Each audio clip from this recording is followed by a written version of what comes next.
Hello मेरे प्यारे बच्चों।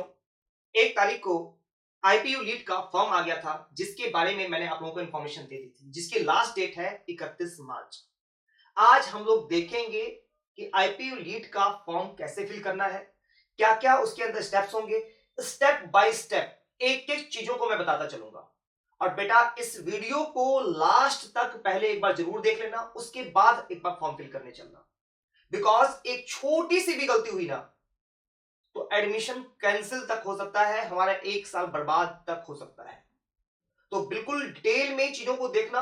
अगर कोई कंफ्यूजन हो तो पहले पूछ लेना, चाहे आप कॉल करके पूछना और चाहे मैसेज डाल करके पूछ लेना, लेकिन आप बिल्कुल भी गलती नहीं करना अगर फॉर्म फिल करना हो तो। ठीक है। और वैसे भी आप लोग डिप्लोमा के फाइनल ईयर में है, कैफे वायरस भरवाने की जरूरत नहीं है। वो लोग भी गलती कर देते हैं, उनको बहुत नॉलेज नहीं है, वो लोग अपने हिसाब से जो फॉर्म फिल करना है फॉर्म फिल कर देते हैं। लेकिन कोशिश करना कि फॉर्म खुद फिल करो और जहां डाउट लगे वहां पूछ लेना। ठीक है, चलो तो चलते हैं बेटा। सबसे पहले मैं आप लोगों को बताता हूं कि आईपीयू लीड का फॉर्म फिल करने के लिए किन किन डॉक्यूमेंट की रिक्वायरमेंट होगी। सबसे पहले ये सारे डॉक्यूमेंट तैयार कर लेना, उसके बाद फॉर्म फिल करने बैठना। नहीं तो एक चीज फिल करोगे, उसके बाद दोबारा से किसी चीज की रिक्वायरमेंट हो जाएगी, वो अपने आप बंद हो जाएगा। उसके लिए टाइम लिमिट होता है पेज का कि कितनी देर तक पेज ओपन होना है। तो इसलिए पहले सारे डॉक्यूमेंट अपने डेस्कटॉप पर रख लेना, उसके बाद ही चीजों को आगे लेके चलना। तो कौन कौन से डॉक्यूमेंट है? अपना मोबाइल नंबर बेटा, आपकी ईमेल आईडी, ऐसा मोबाइल नंबर और ऐसी ईमेल आईडी जिसको बार बार आप लोग चेक कर सकते हो। अगर कोई भी आईपीयू की तरफ से नोटिफिकेशन आता हो, इंफॉर्मेशन आती हो, आपके लिए पर्सनल कोई मैसेज आता हो, तो आप लोग उन चीजों को देख सको। ऐसा मेल आईडी और मोबाइल रखना है आपको। ठीक है। आपका फोटोग्राफ, ठीक है, पासपोर्ट साइज फोटोग्राफ। ऐसा नहीं कि पासपोर्ट साइज की फोटो ले ली, ऐसा बहुत गंदा लगता है। ठीक है। अगर आपके पास नहीं है डिजिटल फोटो, सिंपल अपने मोबाइल से एक व्हाइट दीवार के पास खड़े हो जाइए और वहां से अपनी यहां तक की फोटो लेकर के डाल दीजिए, चलेगा। क्लियर है बात? नहीं, फोटो की फोटो लेते हो, वो इतनी क्लियर फोटो नहीं आती है। अपने मोबाइल से अपनी फोटो क्लिक करके और वो डाल दोगे, चलेगा। ठीक है। जेपीजी फॉर्मेट में होना चाहिए। फॉर्मेट जो इमेज का होता है ना, वो जेपीजी होता है। ठीक है। 10 to 200 केबी ये इसका साइज होगा बेटा। आपके फोटोग्राफ का जो साइज होगा वो ये होने वाला है। ठीक है। अगर जिसको फोटोग्राफ का साइज कम ना करना आता हो, क्योंकि मोबाइल से जब खींचते हो तो कुछ एमबी की फोटो बन जाती है, 1 2 MB 3 MB की फोटो बन जाती है। तो अगर साइज कम ना आता हो तो अपने यूट्यूब पर देख लेना या मुझे कॉल करके पूछ लेना, चल जाएगा। ठीक है। उसके बाद आते हैं बेटा सिग्नेचर पर। आपका सिग्नेचर 4 KB से 50 KB के बीच में होना चाहिए। इससे ज्यादा होगा या इससे कम होगा तो नहीं चलेगा बेटा। ठीक। 10th की मार्कशीट, जितने भी डिटेल फिल करोगे ना, अपने 10th की मार्कशीट के अकॉर्डिंग फिल करोगे। नाम हो, फादर नेम हो, डेट ऑफ बर्थ हो, कुछ भी फिल करोगे 10th की मार्कशीट के अकॉर्डिंग फिल करोगे। तो 20 KB to 200 KB ये हमको डालना है। Birth certificate, as a birth certificate भी हमें इसी को डालना होता है। किस चीज को? 10th की मार्कशीट को, क्योंकि 10th की मार्कशीट के ऊपर ही बर्थ होता है, बर्थ डेट होती है। ठीक है। क्वालिफाइंग एग्जामिनेशन मार्कशीट, देखो बेटा, जो लास्ट वाली आपकी सेमेस्टर की, जो भी सेमेस्टर की मिली हो, जिसमें आप पास हो, चाहे फर्स्ट सेमेस्टर का हो, सेकंड सेमेस्टर का हो, थर्ड का हो, फोर्थ का हो, फिफ्थ का हो, किसी भी सेमेस्टर का हो, वो अपनी मार्कशीट तैयार कर लेना, लास्ट वाला जो है। ठीक है। उसके बाद कैटेगरी सर्टिफिकेट, अगर आपके पास कोई कैटेगरी है, ओबीसी है, एससी है, एसटी है, पीडब्ल्यूडी है, जम्मू कश्मीर माइग्रेंट है, कोई भी आपके पास कैटेगरी है, उस कैटेगरी को अपना हमें उसका इमेज लेकर के उसका पीडीएफ बना करके, देखो ये बेटा पीडीएफ की फॉर्म में है, ये पीडीएफ फॉर्म में है, ये पीडीएफ की फॉर्म में, जितने सर्टिफिकेट है ना सारे सारे पीडीएफ की फॉर्म में है। फोटोग्राफ और सिग्नेचर जो था वो जेपीजी की फॉर्म में था। ठीक है। तो ये आपका पीडीएफ की फॉर्मेट में होना चाहिए, 20 KB to 200 KB। राइट। अगर आपका साइज बड़ा हो रहा है, सिंपल गूगल पर जाके सर्च करो बेटा कि रिड्यूस साइज, रिड्यूस साइज करके करोगे, बहुत सारी वेबसाइट ओपन हो जाएंगी, किसी के ऊपर क्लिक करो, उसके ऊपर डालोगे, आपका साइज कम हो जाएगा। बहुत बड़ा काम नहीं है ये। एनसीएल सर्टिफिकेट, ये स्पेशल किसके लिए है? ओबीसी वाले बच्चों के लिए, जिनका ओबीसी 1 साल पहले से बना हुआ है, जिनकी ओबीसी सर्टिफिकेट का टाइम हो गया बने हुए, उनको एनसीएल सर्टिफिकेट बनाने की जरूरत पड़ती है। अब एनसीएल सर्टिफिकेट क्या होता है बेटा? ये होता है नॉन क्रीमी लेयर सर्टिफिकेट। ठीक है। ये बताता है कि जो आपकी फैमिली इनकम है वो 8 लाख से कम है, उसका बनता है बेटा क्या चीज? NCL certificate. तो एनसीएल सर्टिफिकेट आप लोगों को बनवाना है, जिसका साइज होना चाहिए 20 KB to 200 KB। उसके बाद लास्ट आता है कैंसिल चेक। बेटा कैंसिल चेक क्या होता है? चेक है ना, बैंक का जो चेक होता है वो चाहिए होगा। बहुत बच्चे ऐसा बोलेंगे कि सर हमारे पास तो चेक ही नहीं है, हमारा तो बैंक अकाउंट ही नहीं है। ठीक है बेटा, बैंक अकाउंट हो या ना हो, किसी का भी चेक चलेगा, पापा का हो, मम्मी का हो, चाचा का हो, मामा का हो, किसी का भी चेक आप लोग यूज कर सकते हैं। यहां पर जरूरी नहीं है आपके नाम से ही होना चाहिए, लेकिन ऐसे आदमी का होना चाहिए जो लॉयल पर्सन हो। लॉयल पर्सन का मतलब, सपोज करो आपने एडमिशन ले लिया, एडमिशन लेने के बाद आपको आपकी इच्छा है कि मुझे कैंसिल करवाना है admission due to any reason. अब आप लोग बोलोगे कि सर मुझे कैंसिल नहीं करवाना, कोई बात नहीं, नहीं करवाना कोई बात नहीं, अच्छी बात है नहीं करवाना, 99% लोग नहीं करवाते हैं। सपोज करो किसी वजह से आपका एडमिशन कैंसिल होता है, तो जो आपने फीस सबमिट की होगी, except counselling fees, except form fees, तो वो सारे जो पैसे होते हैं वो सारे के सारे उसी अकाउंट में आते हैं जिसका आपने कैंसिल चेक लगाया होता है। ठीक है, इसकी सारी डिटेल भी डालनी होंगी आपको, बैंक का नाम क्या है, आईएफएससी कोड क्या है, ये सारी चीजें डालनी होंगी। तो वो सारा चीज जो है वो चेक के ऊपर ही लिखा होता है, तो उसके ऊपर से उठा करके आप डाल देना। ठीक है, जिसके पास चेक ना हो वो अपने पासबुक की फोटो उठा करके भी डाल सकता है, लेकिन जो इसका फॉर्मेट होना चाहिए वो पीडीएफ होना चाहिए, और उसका साइज होना चाहिए वो 20 केबी टू 200 केबी के बीच में होना चाहिए। तो ये सारे डॉक्यूमेंट फटाफट बेटा स्टार्ट इकट्ठे करो, और इकट्ठे करने के बाद फॉर्म फिल करने चलना। अगर ये आपके पास है तो सही है, नहीं है तो पहले इकट्ठा करो बेटा, तभी जाकर के इसको फॉर्म फिल करने लगना। ऐसा नहीं कि हम अभी बीच में स्टार्ट करें फिर पता चला कि यार मेरे पास मटन की मार्कशीट ही नहीं है, मेरे पास तो क्वालिफाइंग एग्जामिनेशन सर्टिफिकेट ही नहीं है। तो बेटा सारा के सारा पहले करो, साइन वाइन करके रख लो, ठीक है, उसकी इमेज लेकर के डेस्कटॉप पर सारा कुछ इकट्ठा करो, इसका स्क्रीनशॉट लो, पहले इकट्ठा करो, उसके बाद आगे चलना। ठीक है, चलो इससे पहले कि आगे चले हम लोग, मैं आप लोगों को बता देता हूं कि अगर आपने अभी तक अपनी प्रिपरेशन स्टार्ट नहीं की है बेटा, तो मिशन इंजीनियरिंग के अंदर संकल्प बैच स्टार्ट होने जा रहा है। संकल्प बैच 5 फरवरी से स्टार्ट होगा बेटा। आज 4 फरवरी को बना रहा हूं मैं, 5 फरवरी मतलब कल से ही बैच स्टार्ट हो रहा है। तो जिन बच्चों ने अभी तक स्टार्ट नहीं किया बेटा, लाइफ का ये बहुत बड़ा टर्निंग पॉइंट है, इसको लापरवाही के साथ मत लो, पूरी जिंदगी को चेंज करने वाला पॉइंट है। अगर आप लोगों ने अभी भी स्टार्ट नहीं किया है तो आपके पास 100 डेज बचे हुए हैं, आपके पास टोटल 100 डेज बचे हुए हैं। इन 100 डेज में आप लोग कुछ भी कर सकते हो। ठीक है, उसमें क्या क्या मिलने वाला है, तो ऑनलाइन बैचेस के अंदर ये चीजें मिलेंगी, सॉरी ऑफलाइन बैचेस के अंदर ये चीज मिलेंगी, ऑनलाइन बैचेस के अंदर ये सब कुछ मिलेगा, और ऑनलाइन रिकॉर्डेड बैच के अंदर ये सब कुछ मिलेगा। इनकी फीस भी सब कुछ नीचे लिखी हुई है। मैं ज्यादा इस चीज के ऊपर टाइम वेस्ट नहीं कर रहा हूं, जिन बच्चों को करना होगा वो मुझसे बात कर लेगा। ठीक है, स्क्रीन के ऊपर कहीं ना कहीं आपको नंबर दिखाई दे जाएगा, सब कुछ यहां पर लिखा हुआ है, कैसे कैसे कब कब क्लासेज होंगी, क्या टाइमिंग होगी, सब कुछ मैं बता दूंगा उनको। ठीक है, तो चलो हम लोग आगे चलते हैं बेटा, अब हम लोग चलते हैं फॉर्म फिल करने के लिए।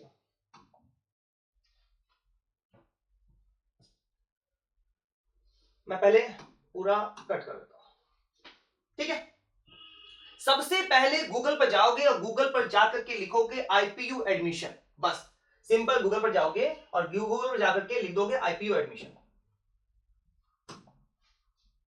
ठीक है, जब आईपीयू एडमिशन लिखोगे तो ये पहली वेबसाइट, ये देख लेना बेटा क्या लिखा हुआ है, ipu.admissions.nic.in, इसके ऊपर क्लिक कर दोगे। ठीक है, नीचे आपको मिलेगा आईपीयू रजिस्ट्रेशन, दिखाई दे रहा है बेटा, आईपीयू रजिस्ट्रेशन, आईपीयू रजिस्ट्रेशन 2025। ठीक है, इसके ऊपर आप लोगों को क्लिक करना है बेटा।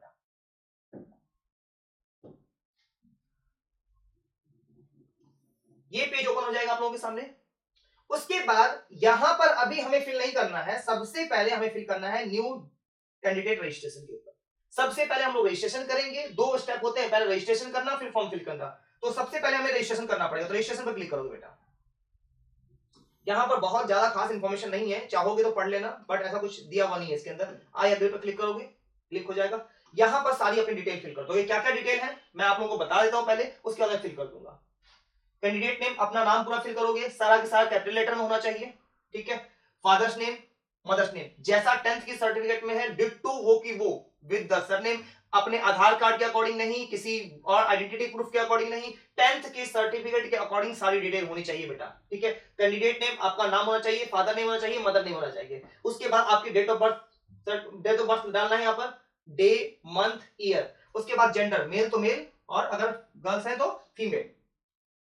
उसके बाद अपना मोबाइल नंबर डाल दो और यहाँ पर अपनी ईमेल आईडी डाल दो। बताया था मैंने कौन सा मोबाइल नंबर और कौन सी ईमेल आईडी डालनी है। हमको यहाँ पर वो नंबर और वो ईमेल आईडी डालनी है जिसका मैसेज हम लोग बार बार देखते रहते हो, व्हाट्सएप और मैसेज दोनों के दोनों उसके ऊपर अवेलेबल हो, तो वो हमें यहाँ पर डालना है। उसके बाद हम बात करते हैं आईडी और पासवर्ड की। बेटा पासवर्ड आईडी कैसे डालना है, जिसके अंदर कैपिटल लेटर होना चाहिए, स्मॉल लेटर होना चाहिए और सिंबल होना चाहिए जैसे @ हैशटैग ये सब होना चाहिए और नंबर भी होना चाहिए, सब कुछ होना चाहिए। क्या क्या बोला मैंने, यहाँ पर अगर पासवर्ड में जाओगे तो चेक करने मिल जाएगा। ठीक है, 6-7 कैटेगरी होती है। जैसे सपोज करो किसी का नाम है मोहित, तो मोहित #897 नंबर याद रखना बेटा, पासवर्ड याद रखना है। कुछ भी उठा करके यहाँ पर अपना पासवर्ड बना करके डाल दोगे। ठीक है, तो पासवर्ड यहाँ पर यूजर आईडी में क्या, ये तो पासवर्ड मैंने बता दिया। यूजर आईडी में क्या, यूजर आईडी में कुछ भी डाल सकते हो, अपना नाम डाल सकते हो। ठीक है, मोहित नाम है तो मोहित डाल सकते हैं, MOHIT, दैट्स इट, हो गया काम। मोहित अपना डेट ऑफ बर्थ डाल दो 25/11। ठीक है, तो कुछ भी अपना यूजर आईडी ले सकते हो, कैपिटल स्मॉल कुछ भी ले सकते हो, चलेगा सब कुछ यहाँ पर। ठीक है, उसके बाद अपना यहाँ पर सिक्योरिटी पिन डाल सकते हो। राइट है, तो चलो मैं एक बार फिल कर देता हूं, उसके बाद तुम लोगों को बताता हूं।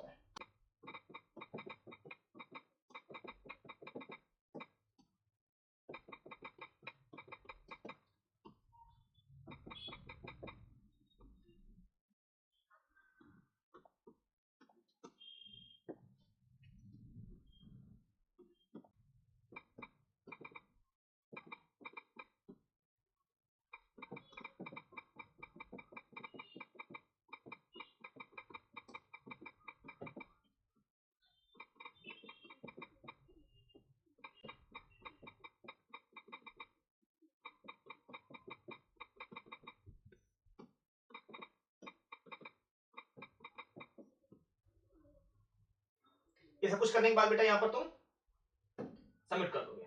ठीक है, एक बार दोबारा से डिटेल चेक कर लोगे, कोई हड़बड़ी नहीं है, सारी डिटेल को एक बार दोबारा से चेक करोगे कि क्या क्या आप लोगों ने फिल किया है वो बिल्कुल सही है कि नहीं है। ठीक है, उसके बाद चल करके फाइनल सबमिट कर दोगे। अगर एक बार आपने फाइनल सबमिट कर दिया तो दोबारा से आप कुछ भी नहीं कर पाओगे, तो इसलिए फाइनल सबमिट करने से पहले एक बार उसको दोबारा से रीचेक जरूर कर लेना। उसके बाद यहां तक हो गया यूजर आईडी, कैंडिडेट नेम। उसके बाद हमें क्या करना होगा, click to log in and complete profile. पहला स्टेप हो गया हमारा रजिस्ट्रेशन वाला, अब हम करेंगे प्रोफाइल कंप्लीट।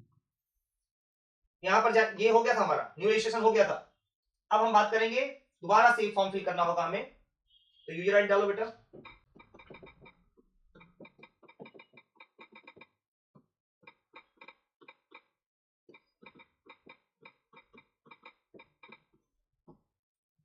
ये वाला पेज ओपन हो जाएगा बेटा। ठीक है, अब इस पेज के ऊपर ऐसा ना हो कि स्टार्टिंग में यहां गए और यहां पर हम लोगों ने फॉर्म फिल करना स्टार्ट कर। देखो बेटा ये किस चीज के लिए है मैं बता देता हूं आप लोगों को। ये है 101 कोड के लिए। हमारा कोड कौन सा था मैंने बताया होगा, अगर पिछली वीडियो देखी होगी तो हमारा कोड है बेटा 128। याद रखना है हमको, हमारा कोड है 128। 129 मत कर देना, 129 भी लेटर एंट्री के लिए, हमें 128 करना है। इस बात का खास ध्यान रखना है, बहुत बच्चे गलती करते हैं इस चीज को लेकर के।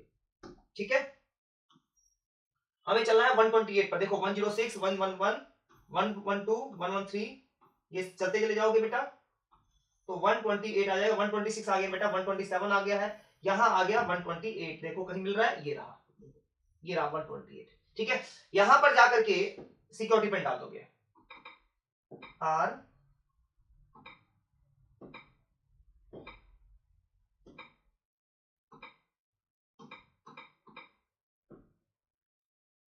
करने के बाद कंप्लीट योर पर्सनल डिटेल। इसके बाद हमें अपनी पर्सनल डिटेल पूरी फिल करनी है। यहां पर हमको सब कुछ अपना एंट्री करना है। नाम हो गया, फादर नेम हो गया, मदर नेम हो गया, डेट ऑफ बर्थ हो गया, मेल हो गया। ठीक है, उसके बाद कैटेगरी। कैटेगरी को हमें बहुत सोच समझ के फिल करना है। मैं बता देता हूं कैटेगरी के बारे में, तसल्ली से ध्यान सुनना। जो बच्चे ओबीसी कैटेगरी, मैं नीचे से बता रहा हूं, मैं जो बच्चे ओबीसी कैटेगरी के हैं उनका सर्टिफिकेट बना हुआ होना चाहिए। कौन सा सर्टिफिकेट, जो सर्टिफिकेट 31 मार्च तक वैलिड हो वो हमें ओबीसी सर्टिफिकेट डालना है। अगर नहीं बना है बेटा तो पहले बनवा लो, उसके बाद फॉर्म फिल करना, कोई जल्दी नहीं है। 15-20 दिन लगते हैं सर्टिफिकेट बनने में, तो बन जाएगा सर्टिफिकेट। ठीक है, तो अपना ओबीसी सर्टिफिकेट, जिसका ओबीसी सर्टिफिकेट पुराना बना हुआ है, 1 साल से पुराना बना हुआ है, पिछले 31 मार्च से पहले की डेट है उसके ऊपर, तो तुम्हें उसके साथ एक एनसीएल बनवाना होता है जिसको बोलते हैं नॉन क्रीमी लेयर सर्टिफिकेट। ठीक है, तो वो बनवाने की जरूरत है। दोबारा से ओबीसी सर्टिफिकेट किसी को नहीं बनवाना, आपको ओबीसी सर्टिफिकेट नहीं बनवाना है, ध्यान समझ लो। आपको नॉन क्रीमी लेयर सर्टिफिकेट बनवाना है अगर पहले से बना हुआ है तो। कुछ बच्चों को लगता है कि मुझे दोबारा से ओबीसी बनवाना पड़ेगा, दोबारा से ओबीसी नहीं बनवाना बेटा, ठीक है। उसमें एससी एसटी जो सर्टिफिकेट होता है वो रिन्यू करवाने की जरूरत नहीं होती है बेटा। ईडब्ल्यूएस, इसके बारे में बहुत लोगों को नहीं पता होता। ईडब्ल्यूएस कैटेगरी कौन कौन बनवा सकता है बेटा, ध्यान समझना। जिसकी फैमिली की इनकम 8 लाख से कम हो, नंबर एक बात, सारी सारी कंडीशन फुलफिल होनी चाहिए तभी जाके बनेगा।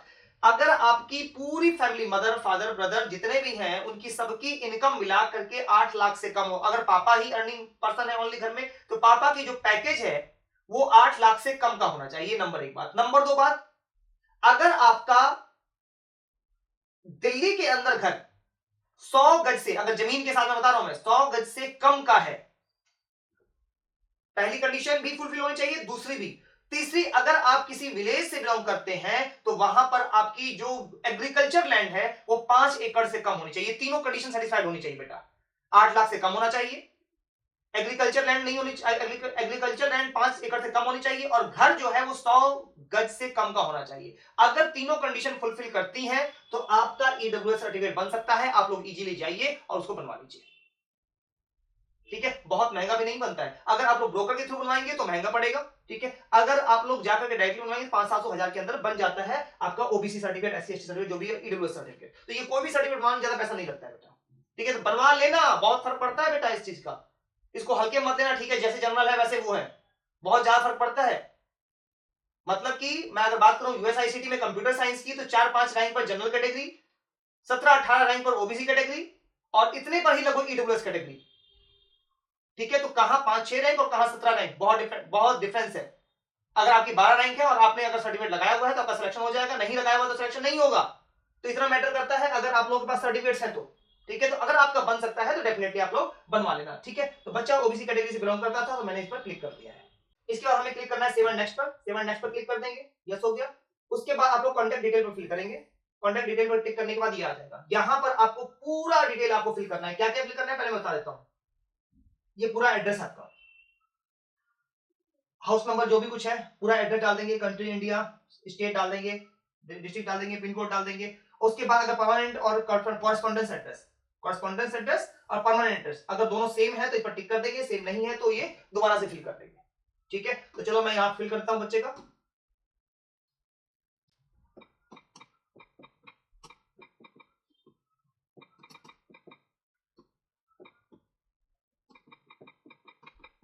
यहां पर कैपिटल लेटर हो स्मॉल लेटर हो कोई फर्क नहीं पड़ता।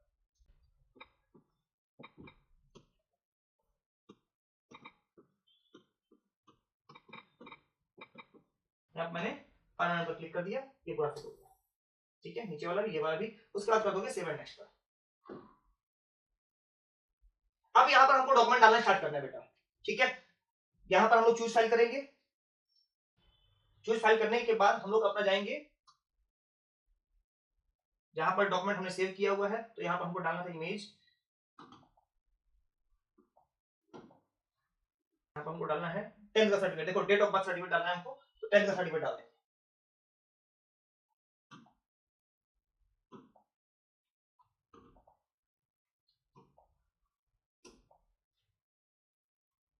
यहाँ सर्टिफिकेट का नंबर डालना था।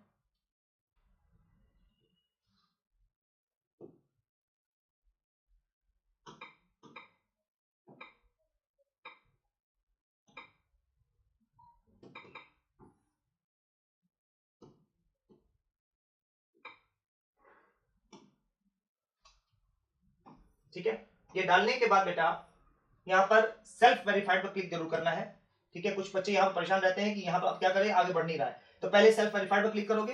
वेरीफाइड करने से पहले बार चेक कर लेना कि आपकी फोटो ही लगी है यहाँ पर और यहाँ पर आपका सर्टिफिकेट ही लगा हुआ है, एक बार चेक जरूर कर लेना। तो यहाँ पर सर्टिफिकेट लगा हुआ है, ठीक है। तो चलो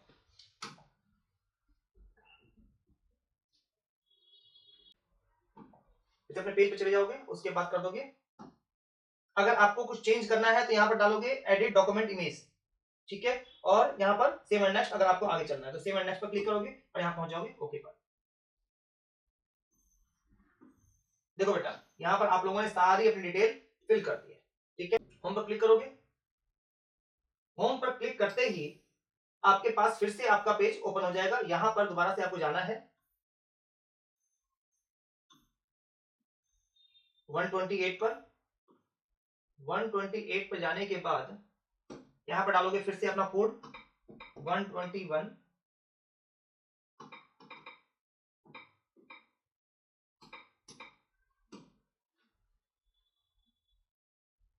प्रोसीड।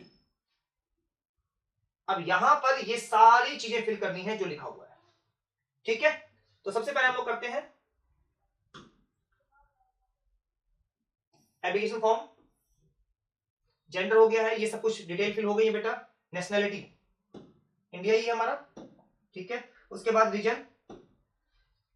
अगर आपका क्वालिफाइंग एग्जामिनेशन दिल्ली से है, 10th के सर्टिफिकेट के अकॉर्डिंग कुछ नहीं होगा बेटा।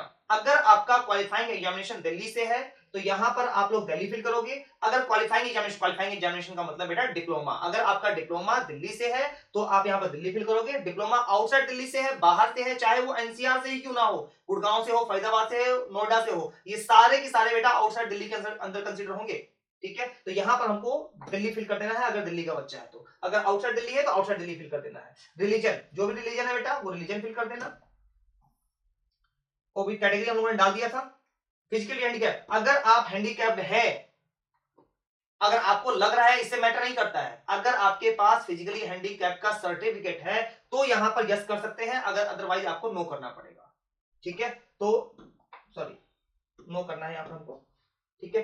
अगर आपके फादर डिफेंस में है, डिफेंस में कौन सी कैटेगरी में है, ठीक है। सीआईएसएफ डिफेंस में नहीं आता है, keep it in mind. CRPF defence में नहीं आता है, डिफेंस की बात चल रही है, ठीक है। तो डिफेंस में अगर फादर है और पूरे डिफेंस की कैटेगरी है तो उस कैटेगरी के अंदर अगर लाई करते हैं तो आप यस कीजिए, अदरवाइज नो कीजिए। और अगर लाई करते हैं तो डेफिनेटली यस करना है आप लोगों को बेटा। अगर आप जम्मू कश्मीर से हैं तो यस कर दीजिए, अदरवाइज नो कर दीजिए। अगर आप किसी माइनॉरिटी से हैं, सिख माइनॉरिटी, मुस्लिम minority, Jain minority, Christian minority, minority कर दीजिए, अदरवाइज नॉट एप्लीकेबल कर दीजिए, ठीक है। सिख माइनॉरिटी के लिए और जैन माइनॉरिटी के लिए दिल्ली के अंदर स्पेशल कॉलेज हैं, उनके अंदर बहुत सारी सीट्स रिजर्व्ड है उन लोगों के लिए, तो अगर माइनॉरिटी है तो बनवा लीजिएगा, सिख माइनॉरिटी और Jain minority specially.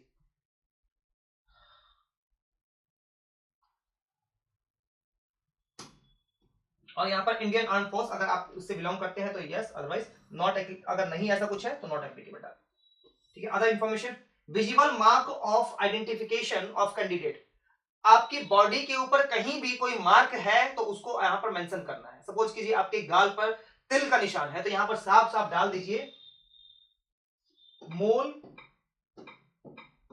On right चीक, ठीक है। यहां सीधा से डाल दीजिए बस, और इससे कुछ नहीं करना। ये अपार आईडी है, ठीक है। तो ये आईडी नॉर्मली बच्चों के पास अभी नहीं बनी हुई है, ठीक है। आगे आने वाले टाइम में बहुत बनेगा। इसका जरूरी नहीं कि आप लोग डालेंगे डालेंगे, अगर है तो आपके पास यस डाल करके उसका नंबर डालना पड़ेगा, नहीं है तो उठा करके यहां पर नो कर दीजिए। एंटी रैगिंग आई थिंक बना नहीं होगा आप लोगों का, तो बना नहीं होगा तो यहां पर डाल दीजिए एंटी, ठीक है। उसके बाद यहां पर आता है बेटा अकाउंट डिटेल डालना है। यहां पर हमको पूरा, मैंने बताया था आप लोगों को कि चेक डालना होगा, तो चेक से यहां पर हमें पूरी डिटेल डालनी होगी, ठीक है। तो फटाफट हम लोग डिटेल डालते हैं यहां पर।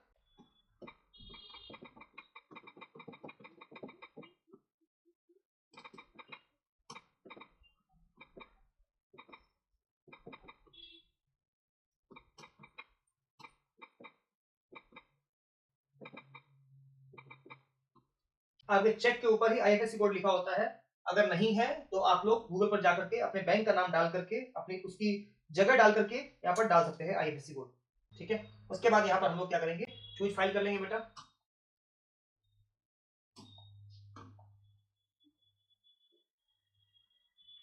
जो चेक है वो हमको पीडीएफ के फॉर्म में डालना है, यहाँ पर लिखा होगा पीडीएफ, ठीक है। 10 to 500 KB,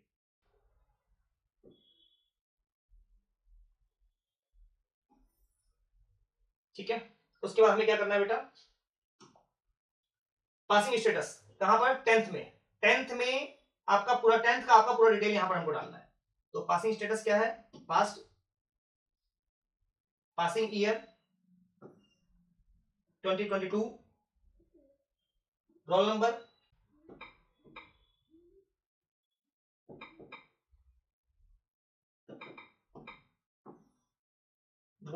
किस बोर्ड से आपने पास किया है वो डाल देना है यहाँ पर। स्कूल का नाम डाल दोगे बेटा।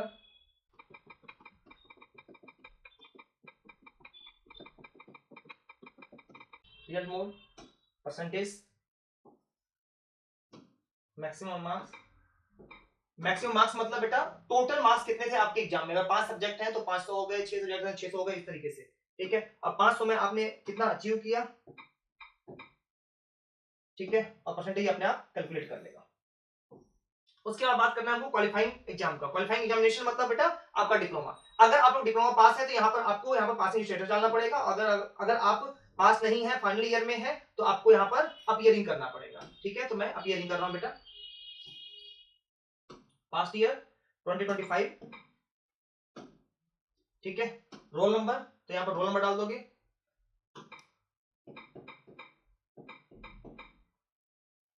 बोर्ड, देखो बेटा अगर आप डीएसईयू से हैं, अगर आप डीएसईयू से हैं तो यहां पर आपको डीएसईयू कहीं नहीं मिलने वाला है। ठीक है, आपको ऐसा लग रहा होगा कि ऑब्वियस सी बात है दिल्ली की यूनिवर्सिटी है और दिल्ली का ही डीएसईयू है, तो यहां पर डीएसईयू मिलेगा। डीएसईयू नहीं मिलेगा आपको यहां पर कहीं भी। ठीक है, और ना ही पहले वाला बोर्ड जो board of technical education Delhi था वो मिलेगा। तो इसलिए आपको यहां पर करना क्या है बेटा, एनी अदर, लास्ट में आपको एनी अदर मिल जाएगा, या फिर लिख दो यहां पर एनी, लिख दोगे तो अपने आप आ जाएगा। ये देखो any other recognised board university. अगर किसी का नाम, किसी के यूनिवर्सिटी का नाम यहाँ पर नहीं है तो यहाँ पर आप क्या करोगे, एनी अदर रिकॉग्नाइज्ड बोर्ड लिख दोगे। ठीक, उसके बाद यहाँ पर अपना बोर्ड डाल दोगे, इंस्टीट्यूट का नाम डाल दोगे।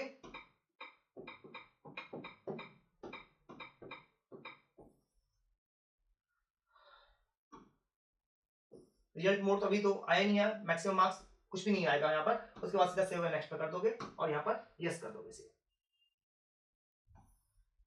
उसके बाद हमें डालना है बेटा यहाँ पर सेंटर।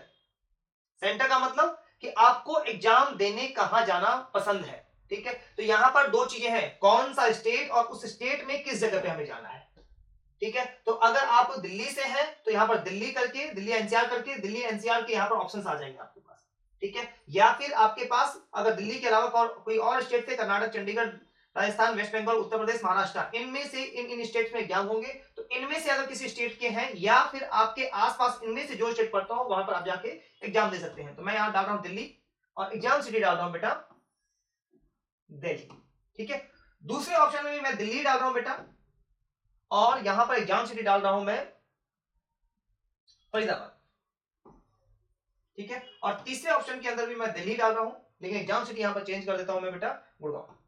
ठीक है, 99.99%। और जहां तक अभी मैंने देखा है, जो पहली आपकी चॉइस होती है, पहला जो स्टेट होता है, वहीं पर आपको सेंटर मिल जाता है। तो इस चीज से घबराना नहीं है कि सर मुझे वहां भेजेगा, मैं कैसे पहुंचूंगा, इन चीजों को ध्यान नहीं रखना। एग्जाम आपका है, आपको पहुंचना ही पड़ेगा। इसलिए यहां पर डाल करके और जो पहला ऑप्शन होगा वो बिल्कुल अच्छे से फिल कीजिएगा, बिकॉज उसी के अंदर आपको सेंटर पड़ने वाला है। कई बच्चों को लगता है कुछ भी फिल कर दो, वो अपने हिसाब से देंगे। ठीक है, पता चला कर्नाटक पहले फिल कर दिया और कर्नाटक में आपको भेज दिया एग्जाम देने के लिए, वेस्ट बंगाल में भेज दिया। तो ये काम नहीं करना बेटा, आपके नियर बाई के अकॉर्डिंग नहीं देगा, जो आपने पहला पॉइंट फिल किया होगा उसी के अकॉर्डिंग देगा। इसलिए पहला पॉइंट बिल्कुल अच्छे से फिल करना है आपको। उसके बाद नेक्स्ट कर दोगे। यहां पर आप लोगों ने एड्रेस फिल कर दिया था, सेवन नेक्स्ट। उसके बाद यहां पर सारे डॉक्यूमेंट्स लगाने हैं हमको फिर से। देखो ये हम लोगों ने लगा रखा था, इसलिए एडिट का ऑप्शन आ रहा है। ठीक है, यहां पर हमको, ये हमने नहीं लगाया सिग्नेचर, अब हमको यहां सिग्नेचर लगाना है बेटा। तो सिग्नेचर को क्लिक करोगे, सिग्नेचर आप लोगों ने रख रखा होगा अपने इमेज के अकॉर्डिंग, जितना साइज हमको चाहिए, और हमने यहां पर कर लिया सिग्नेचर। उसके बाद प्रीव्यू एंड अपलोड पर कर दोगे तो यहां पर आपका आ जाएगा लिखा हुआ, यहां सेव कर दोगे उसको।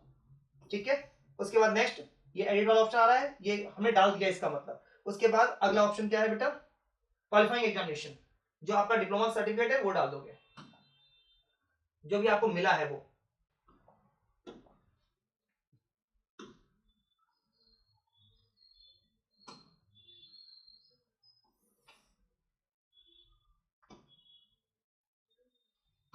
यहाँ पर ओबीसी सर्टिफिकेट डाल दोगे, आपके पास आपका जो ओबीसी सर्टिफिकेट होगा।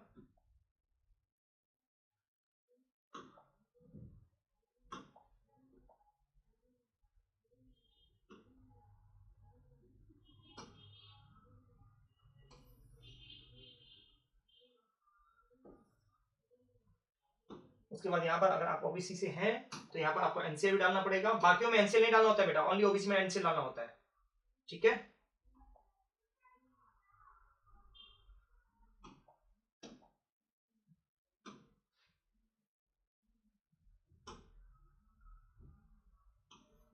तो ये हम लोगों ने पूरा फॉर्म फिल कर लिया है। ये पूरा फॉर्म फिल कर लिया है, डॉक्यूमेंट सारे अपलोड हो गए हैं हमारे। ठीक, उसके बाद अगर कुछ चेंज करना है तो चेंज कीजिए, चेंज नहीं करना है तो यहां पर जाकर के इस पर टिक करना है आपको and save and final submit पर टिक कर देना है और यहां पर डाक के आगे में यस कर देना है। ठीक है, अब आप लोग इसके अंदर कुछ भी चेंज नहीं कर सकते हो। जो आप लोगों ने फॉर्म फिल कर लिया वो फॉर्म यहां पर आपका फिल हो गया है।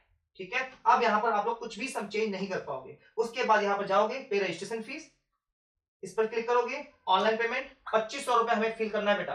ठीक है, पे फीस कर दोगे बेटा। करने के बाद बिल डेस्क पेमेंट पर क्लिक कर दोगे और उसके बाद प्रोसीड फॉर पेमेंट कर दोगे।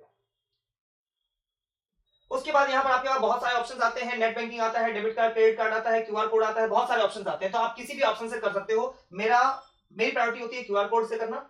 ठीक है, तो क्यूआर कोड पर क्लिक करोगे, भीम यूपीआई पे क्लिक कर दोगे बेटा। उसका मेक पेमेंट ऑफ 2500। उसका क्यूआर कोड आ गया, यहां पर क्यूआर कोड लगाओगे बेटा।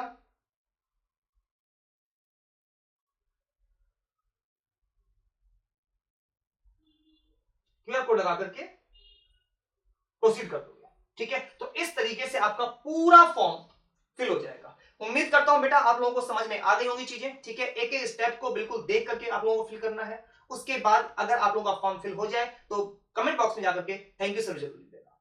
Thank you so much, all the best. क्या कभी अंबर से सूर्य बिछड़ता है, क्या कभी बिन बाती दीपक जलता है।